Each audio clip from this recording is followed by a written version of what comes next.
বন্ধুরা, প্রথমেই তোমাদের থেকে একটু ক্ষমা চেয়ে নিই, কারণ টাইমলি তোমাদেরকে আমি কর্মক্ষেত্রের এই ইস্যুটা প্রকাশ করতে পারিনি, কারণ যেহেতু সংখ্যাটা আমি অনেক লেটে পেয়েছি।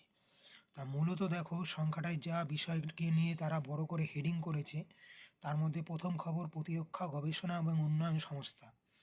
এতে 758 সিনিয়র টেকনিক্যাল অ্যাসিস্ট্যান্ট টেকনিশিয়ান অর্থাৎ ডিআরডিওতে নেওয়া হচ্ছে। পাশাপাশি পূর্ব বর্ধমানে 377 স্বাস্থ্যকর্মী, এই ধরনের একটা খবর।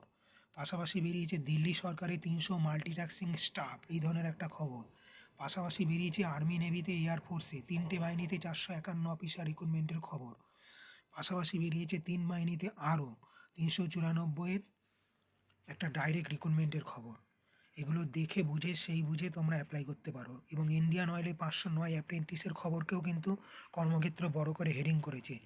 এবং রেল কোচ ফ্যাক্টরিতে 550 অ্যাপ্রেন্টিস, অর্থাৎ যারা আইটিআই করে রয়েছে, ট্রেড সার্টিফিকেট করা রয়েছে, তারা কিন্তু ট্রেড হিসাবে তোমরা সেখানে বিভিন্ন রকম ট্রেড রয়েছে 16টার ওপরও, সেইগুলো সেই বুঝে অ্যাপ্লাই করতে পারো। এবং পশ্চিম বর্ধমানে 151 স্বাস্থ্যকর্মী একটা রিক্রুটমেন্টের খবরও কর্মক্ষেত্র প্রকাশ করেছে।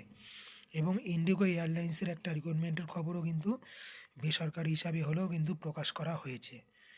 বুঝে শুনে তোমরা অ্যাপ্লাই করো।